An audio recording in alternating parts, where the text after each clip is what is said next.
The Galactic Council chambers hummed with nervous energy as Ambassador Zethkar of the Vorthak Empire took the podium. His scaled hands gripped the speaking platform as he addressed the assembled representatives of 47 different species. The holographic displays around the circular chamber showed star maps, trade routes, and population centers, all carefully avoiding one particular region of space that had been marked with warning beacons for the past 2 centuries. Honored delegates, Zethkar began, his voice carrying the authority of someone who had never been challenged. We gather today to discuss the redistribution of resources in the abandoned sectors. The empty worlds in what was once called human space contained valuable minerals and habitable planets that could support millions of our citizens. A ripple of uncomfortable silence moved through the chamber. The younger delegates, those born after the Great Silence, shifted in their seats. They had only heard whispers and fragments of stories about the species that once occupied those worlds. The older representatives, however, remembered the warnings passed down through generations, warnings that had kept the galactic community away from those systems for 200 years. Counselor Mirren of the Peaceful Hegemony raised a tentacled appendage. Ambassador Zethkar, surely you remember the protocols established after the incident.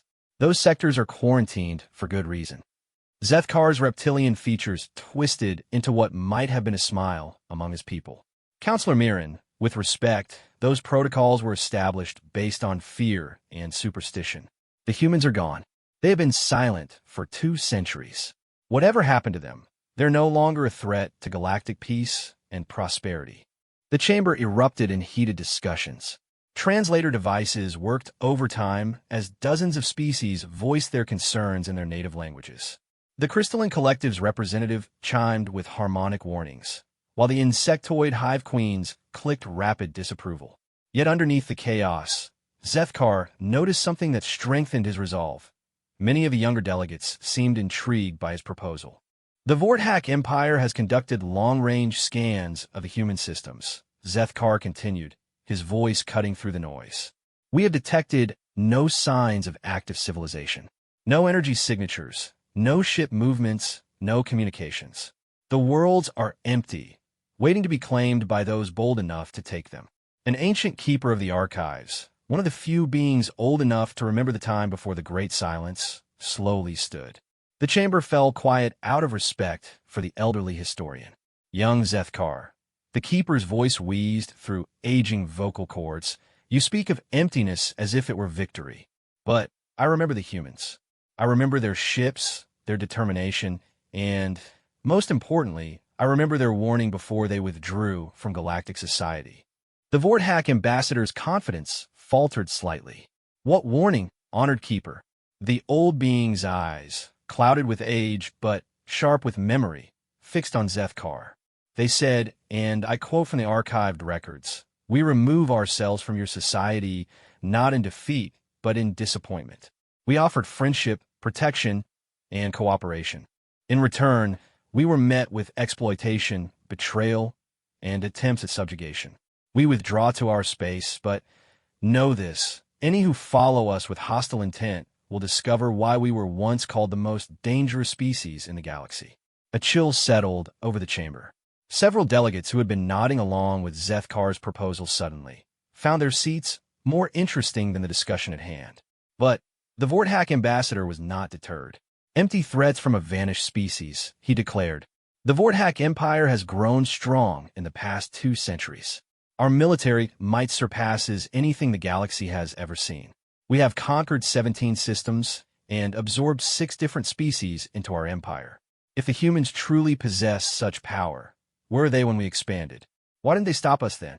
The question hung in the air like a challenge. The truth was, many species had been asking similar questions. The humans had been gone for so long that they had become more legend than reality. Stories were told of their technological marvels, their fierce loyalty to allies, and their terrifying efficiency in warfare. But stories were all they were now, weren't they?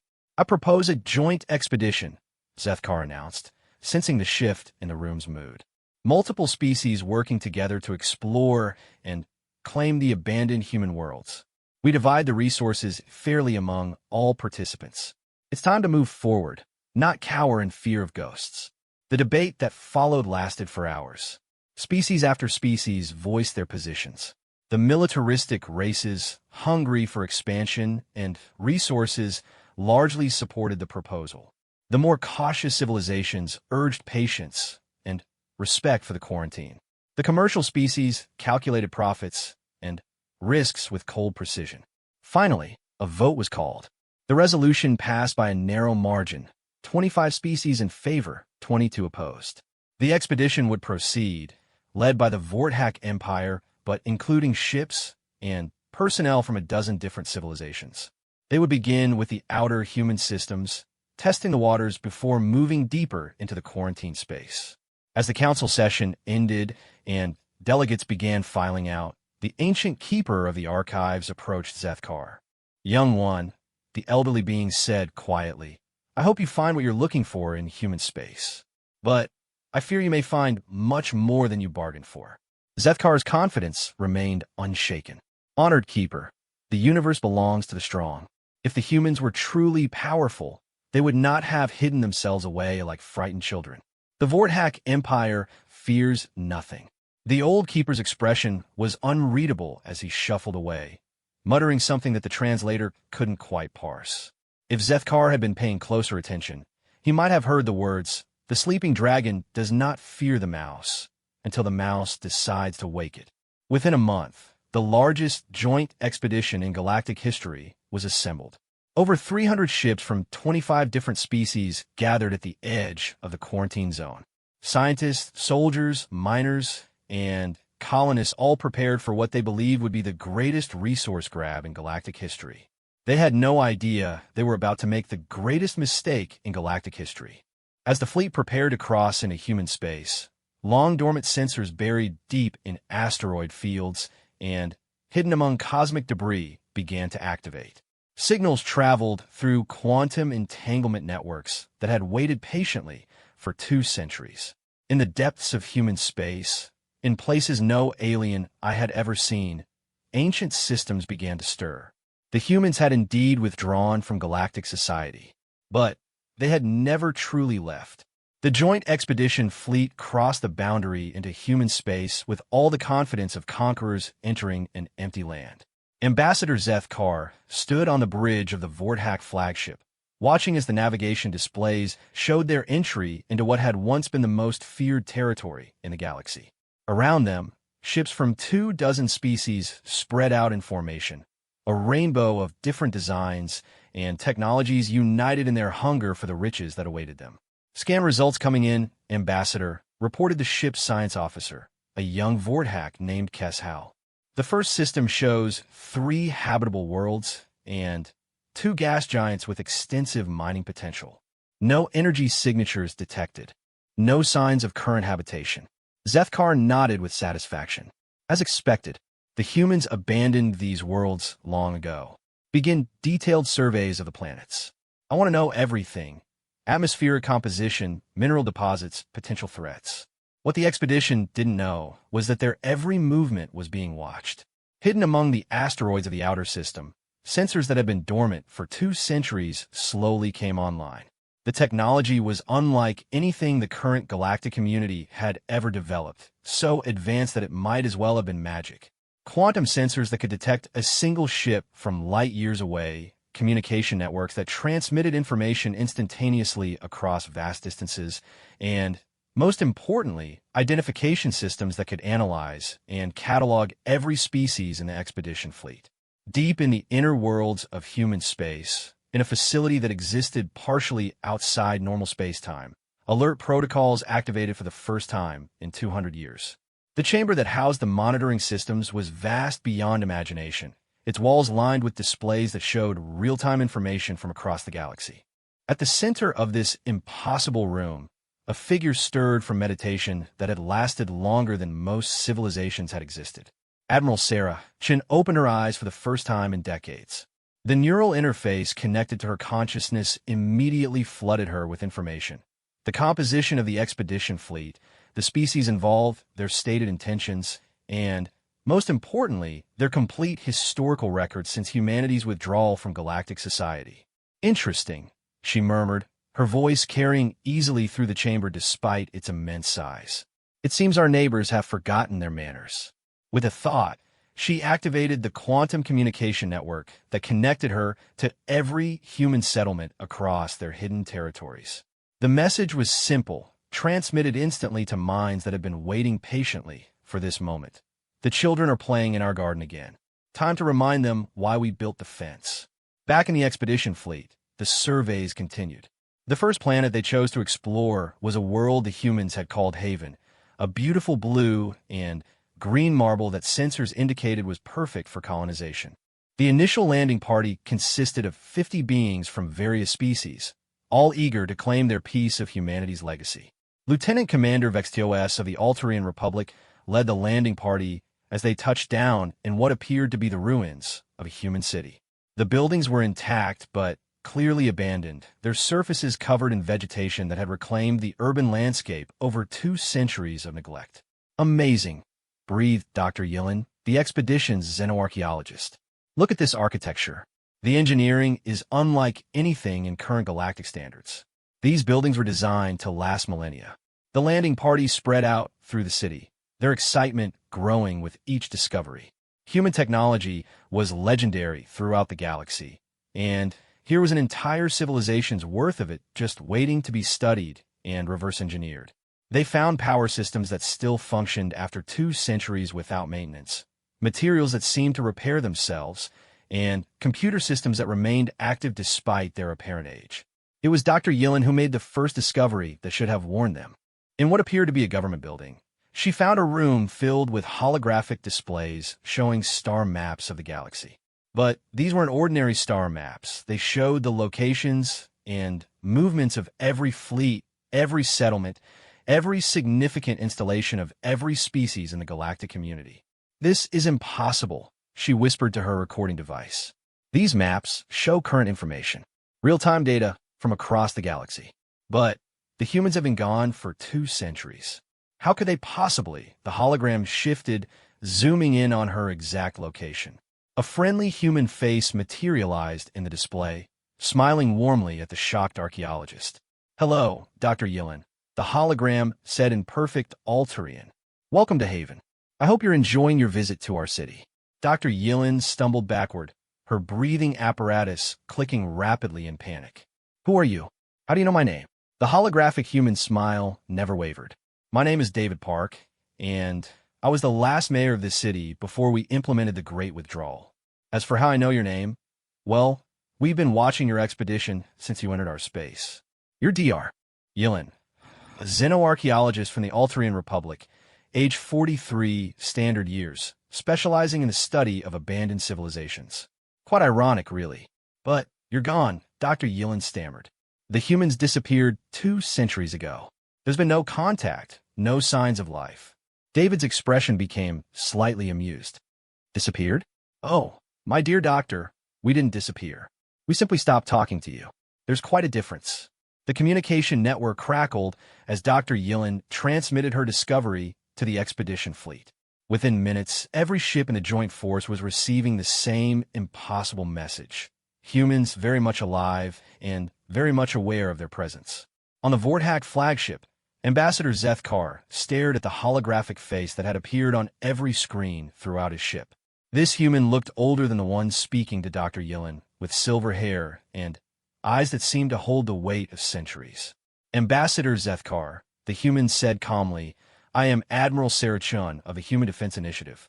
I believe we need to have a conversation." "Impossible, Zitkarchist. You're extinct. You vanished centuries ago." Admiral Chen's smile was polite, but held no warmth. "Ambassador, I'm afraid your intelligence networks have failed you rather spectacularly. We withdrew from galactic society because we grew tired of being betrayed, exploited, and attacked by species we had tried to help. We didn't vanish. We simply stopped caring what you did to each other. Then, why reveal yourselves now?" Zethkar demanded, though his confidence was beginning to crack. "Because, Ambassador, you've entered our space uninvited. You've brought weapons into our territory. You've made it clear that you intend to claim our worlds for yourselves. In short, you've crossed a line that we established for very good reasons." The Admiral's image shifted, and suddenly, Zethkar was looking at a display that made his blood run cold. It showed his fleet from an impossible angle, from above, as if the camera was positioned millions of kilometers away. But that wasn't what terrified him. What terrified him was what else the display showed. Surrounding his 300-ship expedition, hidden until this moment by technology beyond his understanding, was a human fleet.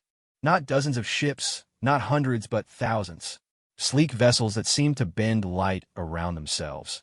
Massive constructs that dwarfed even the largest Vorthack dreadnoughts. And smaller craft that moved with an agility that defied physics. You see, Ambassador, Admiral Chun continued conversationally, we spent the last 2 centuries doing what humans do best, improving ourselves. While you've been fighting over scraps and playing political games, we've been advancing our technology, expanding our capabilities, and preparing for the day when someone would be foolish enough to disturb our peace. Zethkar found his voice, though it came out as little more than a whisper. What do you want? What I want, Ambassador, is for you to turn your fleet around and leave our space immediately. What I want is for you to carry a message back to the Galactic Council. What I want is for you to ensure that no one makes this mistake again. And if we refuse, Admiral Chen's smile disappeared entirely. Then, Ambassador, you'll discover why we were once considered the most dangerous species in the galaxy. And, trust me, we've only gotten better at it. Throughout the expedition fleet, panic was beginning to set in as sensors finally detected the human vessels surrounding them. Ships that had been invisible moments before now appeared on every scanner, their energy signatures unlike anything in current galactic technology. The sheer number of them made resistance seem not just futile, but suicidal. But Ambassador Zethkar had not risen to power by backing down from challenges. His pride, his position, and his species' reputation were all at stake. In what would later be remembered as either the greatest act of courage or the greatest act of stupidity in galactic history, he made his choice. We are not leaving, Ambassador Zethkar declared, his voice carrying across the communication channels to every ship in the expedition fleet. The Vorthack Empire does not retreat in the face of empty threats. If you truly possess the power you claim, you would not have hidden for 2 centuries like cowards. The silence that followed was deafening. Throughout the joint fleet, experienced commanders who had fought in dozens of campaigns felt a chill run through their vessels. Even the most aggressive species representatives found themselves questioning the wisdom of their Vorthack allies' decision.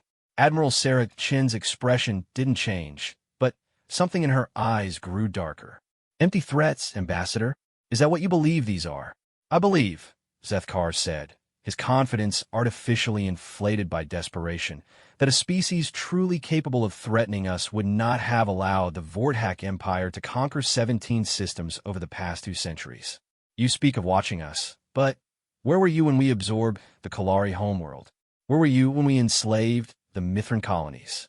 If you had the power to stop us, you would have acted then. What Zethkar didn't realize was that Admiral Chun had indeed been watching and recording every atrocity, every act of aggression, every crime against sentient life that the Vorthack Empire had committed. The human record-keeping systems had cataloged it all, waiting for the moment when judgment would be necessary. You want to know where we were, Ambassador? Admiral Chin's voice took on a tone that made veteran soldiers across multiple species unconsciously reach for weapons. We were here, in our space, following the principles we established when we withdrew from your society. We promised to leave you alone as long as you left us alone. You were never our responsibility, Ambassador. Your victims were not our concern. We withdrew from galactic society specifically to avoid becoming the galaxy's police force. She paused, and when she continued, her words carried the weight of finality. But now you've made yourselves our concern. The first demonstration of human capability was subtle. Throughout the expedition fleet, every single computer system simply stopped working. Not damaged, not destroyed, just switched off. Backup systems failed to activate. Emergency protocols refused to engage. For 30 seconds that felt like hours, 300 ships carrying thousands of beings drifted helplessly in space. Then, just as suddenly as it had begun, the technological paralysis ended. Systems came back online, but with one crucial difference. Every screen in the fleet now displayed the same message in every known language. Warning, you are trespassing in human space. Withdraw immediately or face consequences. Impossible, breathed Captain Mordeck of the Alterian Republic's flagship. To affect every system simultaneously across multiple species technologies, the computational power required would be beyond anything we've ever imagined, finished his science officer, Lieutenant Yextar. Captain, I'm reading energy patterns from the human vessels that don't match any known physics. Whatever they've become in the past 2 centuries, they're not the same species that withdrew from galactic society. On the surface of Haven, Dr. Yillen continued her conversation with the holographic Mayor David Park. The cheerful demeanor of the human projection had vanished, replaced by something that reminded her of historical vids she'd seen of predators stalking prey. Dr. Yillen, David said quietly, I'm going to give you some advice that might save your life. The humans of 2 centuries ago were known for their mercy, their willingness to give second chances, their reluctance to use their full capabilities against other species. We spent decades trying to find peaceful solutions to galactic conflicts. What changed? She whispered. David's expression became infinitely sad. We realized that mercy is only valuable if it's appreciated. Peaceful solutions only work if all parties want peace. We watched species after species interpret our restraint as weakness. We saw civilizations we had saved turn around and attack others. We rescued planets from extinction, only to watch those same planets begin plotting conquest within years of their salvation. The hologram gestured to the abandoned city around them. This city once housed 10 million humans.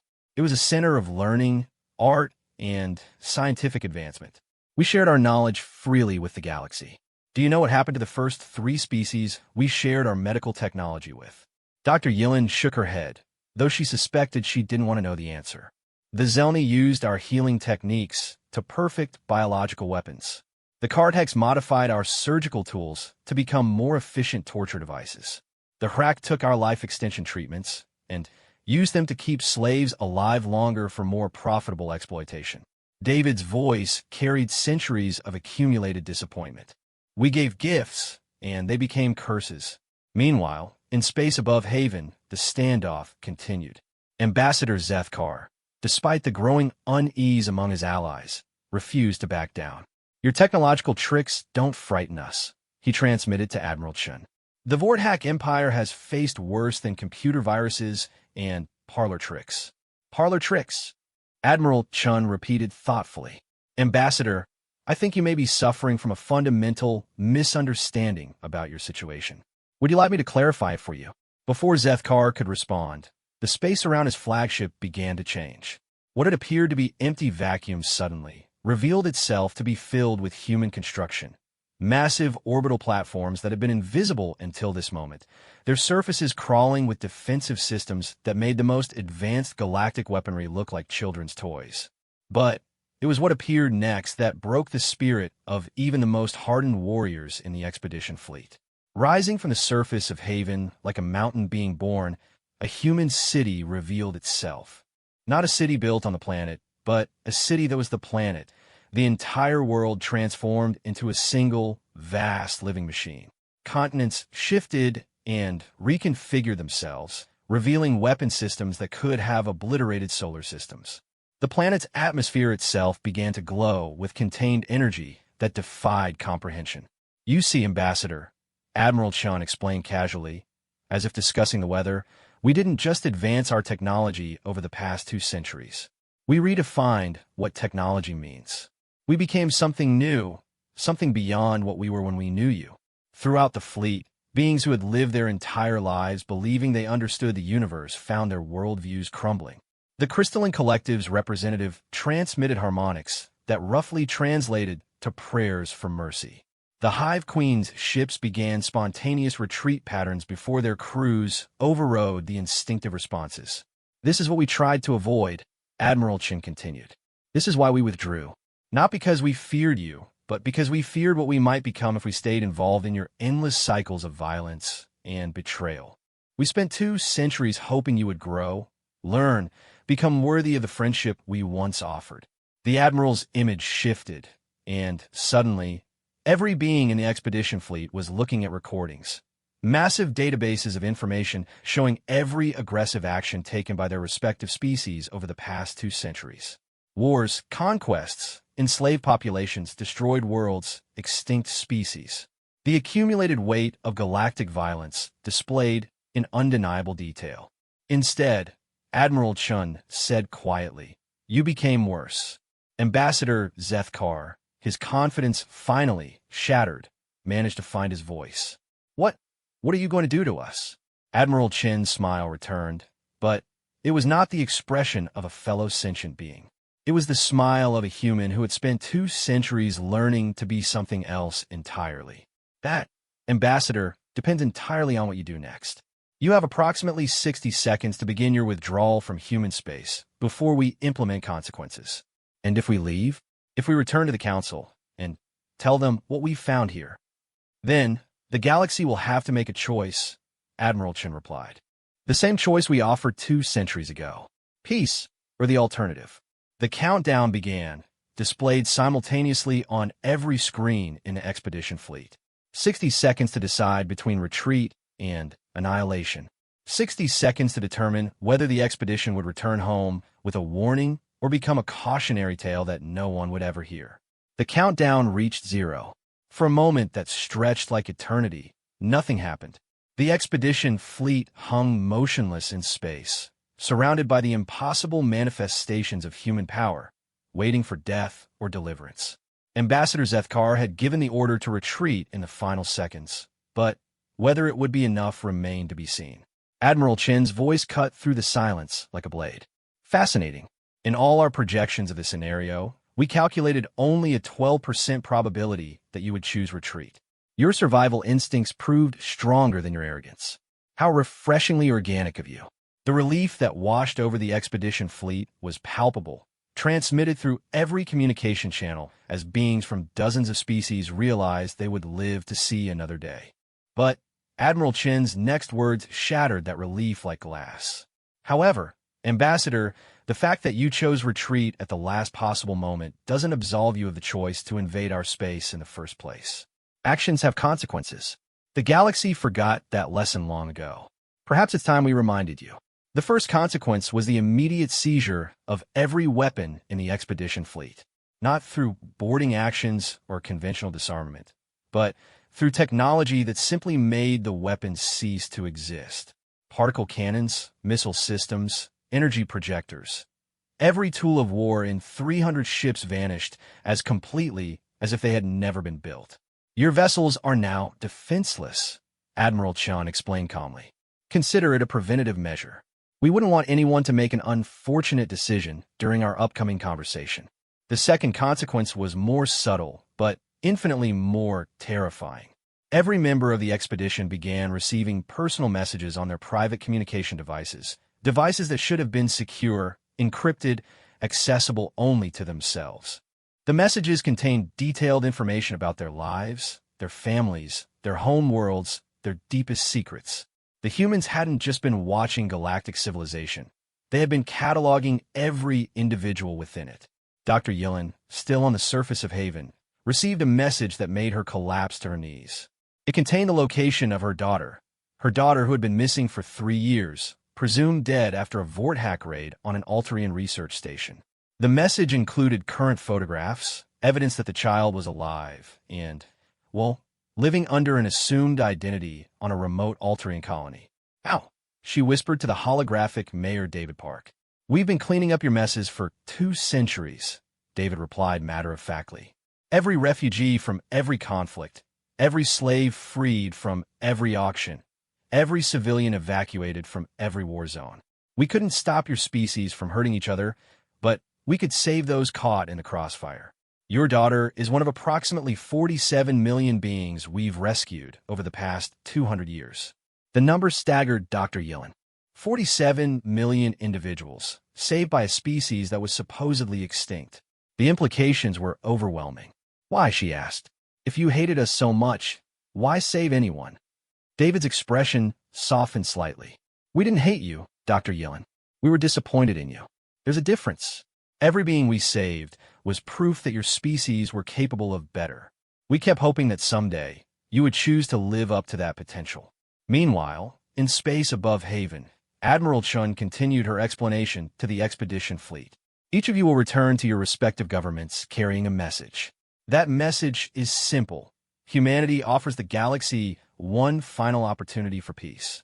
You have 30 standard days to respond. What kind of response? Asked Captain Mordek of the Altarian ship, his voice shaky with the implications of what he'd learned about his missing daughter.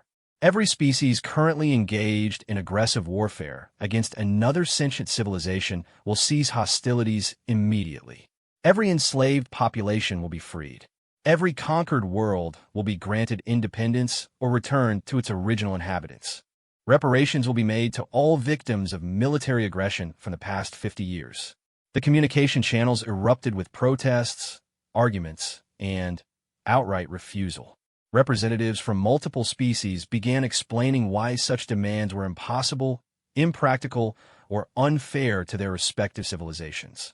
Admiral Chun let them argue for exactly 60 seconds before cutting off all communications with a gesture. Your responses were anticipated and recorded, she said calmly. They will be included in the final historical record of this conversation. However, they're irrelevant to the terms of our ultimatum. And if we refuse, Ambassador Zethkar asked, though his voice held none of its earlier arrogance, then we will remind you why we were once called the most dangerous species in the galaxy, Admiral Chun replied. But this time we won't stop at defense. This time, we'll ensure that the lesson is permanent. The holographic display shifted, showing star maps of the galaxy. Red markers appeared over dozens of systems. Vorthak military installations, Zelny weapons factories, Karthek slave markets, cracked territory command centers. Every species that had spent the past 2 centuries engaged in aggressive expansion found their most critical installations highlighted. We know where everything is, Admiral Chun explained. Every military base, every command center, every strategic resource. We've been mapping your civilizations in detail for 200 years. If you refuse our terms, we will systematically dismantle your capacity for aggression. You're talking about war, breathed Counselor Mirin of the peaceful hegemony. No, Counselor Admiral Chinkerektiv. War implies that both sides have a chance of victory. What we're describing is correction. Think of it as aggressive education. The implications were staggering. The humans weren't just threatening military defeat. They were promising the complete restructuring of galactic civilization according to their moral standards. It was cultural imperialism on a scale that made the Vorthak Empire's conquests look like minor territorial disputes.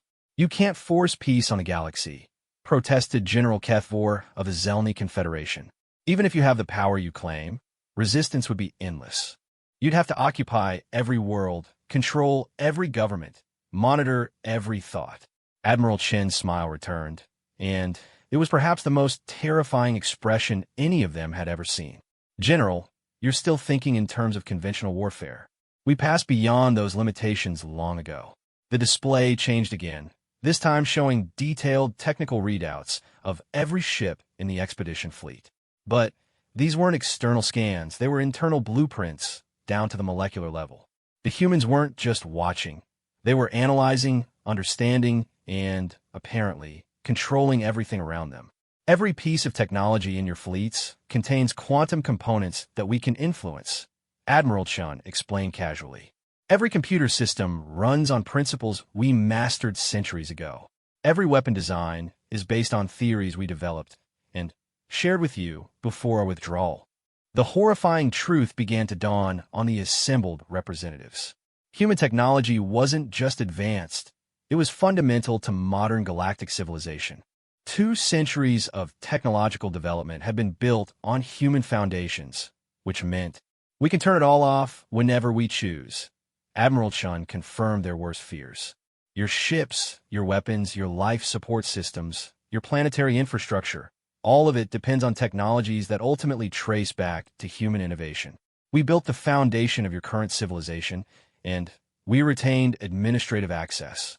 The expedition fleet hung in space like fish in a net, finally understanding the true scope of their predicament. They hadn't just invaded human space. They had challenged beings who had become gods of their own making entities who had spent 2 centuries evolving beyond anything the galaxy could comprehend. 30 days, Admiral Chen repeated. Use them wisely. And then, as suddenly as they had appeared, the human vessels vanished. The orbital platforms faded back into invisibility. The planet Haven returned to its appearance as an ordinary, abandoned world. Only the expedition fleet remained, alone in empty space with the weight of an impossible ultimatum and the knowledge that they had awakened something that should have been left sleeping forever. 29 days had passed since the expedition's return to galactic space.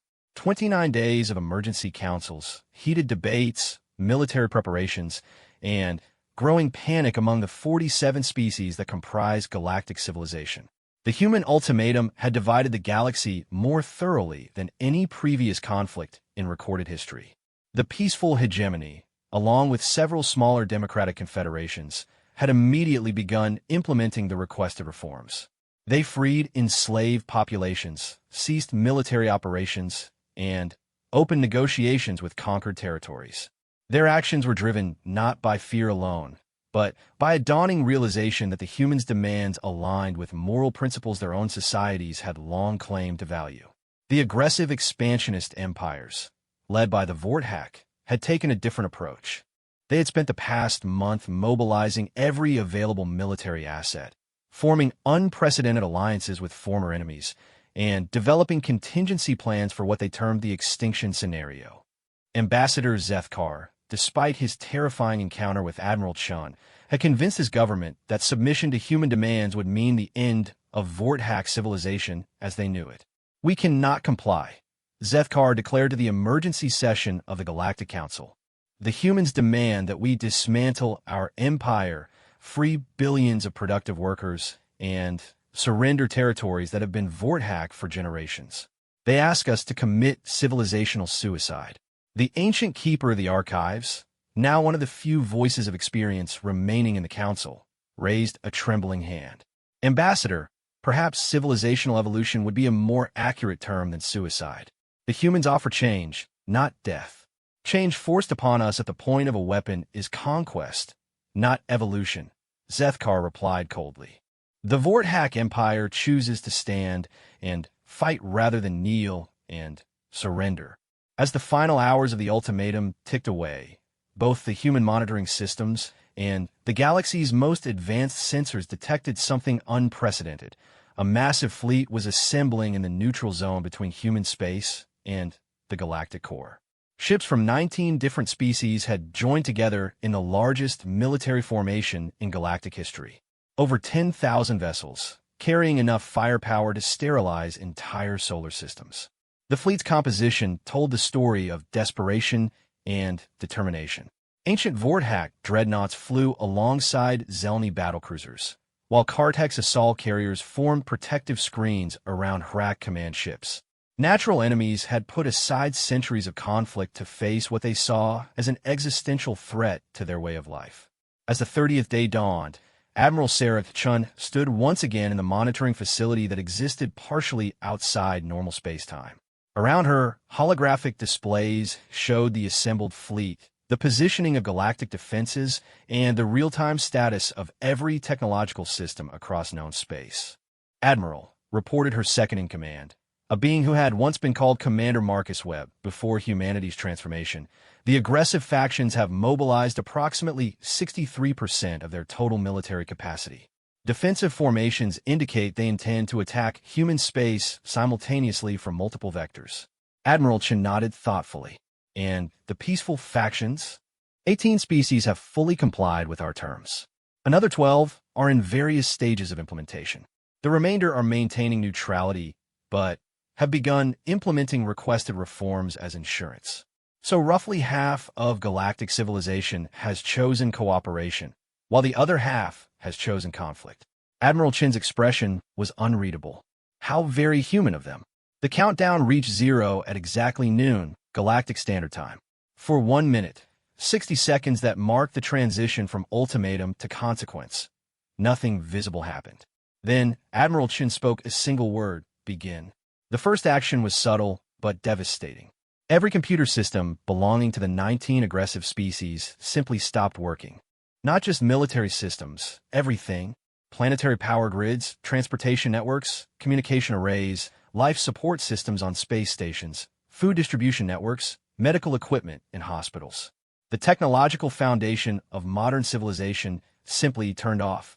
But the humans had learned from their own history. They knew that infrastructure collapse would kill billions of innocent beings along with the guilty governments. So even as they disabled the technology, they replaced it. Human systems materialized instantly to maintain life support, medical care, and basic necessities. Civilian populations found their lives disrupted, but not endangered. Military forces, however, found themselves completely helpless.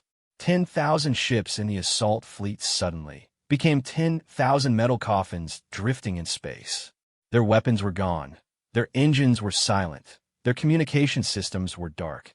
The largest military formation in galactic history had been rendered impotent without a single shot being fired.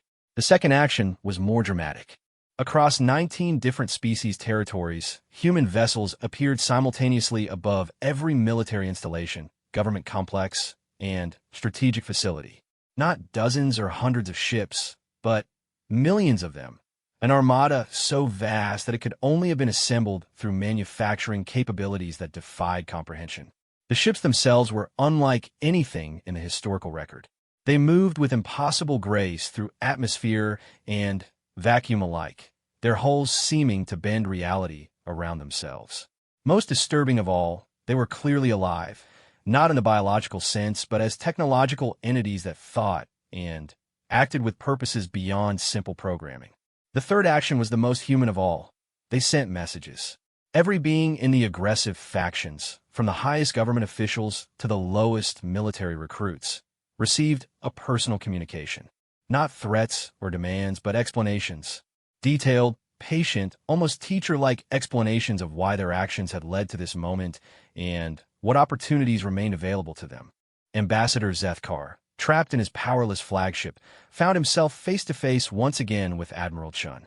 But this time, the human's expression held no anger or satisfaction, only profound sadness. "Ambassador," she said quietly, "I want you to understand something important. This isn't revenge. This isn't conquest. This is intervention. You're destroying our civilization," Zethkar replied, his voice hollow with defeat. "No, Admiral Chun directly. We're stopping you from destroying other civilizations. There's a crucial difference." The holographic display changed, showing not weapons or fleets, but something far more powerful: documentation. Thousands of years of historical records, showing the cyclical nature of galactic conflict. Species rising to dominance through violence, oppressing others until they were overthrown, only for the cycle to begin again with new oppressors. "We try to break this cycle through example," Admiral Chun explained. "We offered friendship, knowledge, protection. We hoped that showing you a better way would inspire you to choose it yourselves. But you taught us a hard lesson, Ambassador. Some patterns can only be broken through direct intervention." "What happens now?" Zethkar asked.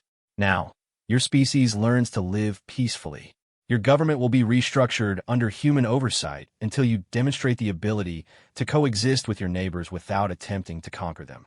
Your military will be disbanded and replaced with civilian organizations focused on exploration and disaster relief. Your enslaved populations will be freed and given assistance in rebuilding their lives." The scope of the transformation was staggering. Across 19 different stellar nations, the entire basis of society was being reorganized. But it wasn't destruction, it was reconstruction. Human administrators worked alongside local leaders who demonstrated commitment to peaceful governance. Educational systems were reformed to emphasize cooperation over domination. Economic structures were rebuilt to eliminate exploitation. The process wasn't without resistance. Some groups attempted sabotage. Others fled to distant systems, hoping to rebuild their military capabilities. But humanity had spent 2 centuries preparing for exactly this scenario. Every act of resistance was anticipated. Every hiding place was known. Every weapon cache had been located and neutralized before the intervention began. Most surprising to many galactic observers was how quickly life improved for the average citizen of the former aggressive empires. Without massive military expenditures, resources could be redirected to healthcare, education, and infrastructure. Without the constant threat of war, trade flourished and cultural exchange expanded. Within a year, opinion polls showed that majorities in most of the transformed territories supported the human intervention. Ambassador Zethkar, now serving as a cultural liaison helping other Vorthak adapt to their new circumstances, often found himself reflecting on the conversation he'd had with Admiral Chun during those final moments before surrender. The hardest truth to accept, she had told him, is that your suffering was never necessary. Your people could have been happy, prosperous, and secure without conquering anyone. The resources you spent on warfare could have built paradise for your citizens. The energy you put into oppression could have created wonders beyond imagination. You chose struggle because you believed it was strength, but it was actually the opposite. 5 years after what historians would later call the Great Intervention, the galaxy was a fundamentally different place. War hadn't been eliminated. That would take generations of cultural change, but it had been reduced to minor disputes that human peacekeepers could mediate before they escalated. Slavery was extinct. Genocide was impossible. The resources once devoted to military buildup were now used for exploration, art, science, and the betterment of all sentient life. The species that had once feared and resented humanity's intervention began to understand what Dr. Yellen had realized on Haven. The humans hadn't destroyed their civilization. They had saved it from destroying itself. And in the depths of human space, Admiral Sarah Chun and her transformed people maintained their watch. Guardians of peace they had been forced to impose, but hoped would someday be chosen freely by those they protected. They had become what they never wanted to be, the arbiters of galactic civilization. But they carried that burden with the same determination that had once driven them to withdraw from the galaxy entirely. The children of the galaxy were finally learning to play nicely, and their reluctant guardians stood ready to teach that lesson as many times as necessary, for as long as it took, until the day when such lessons would no longer be needed.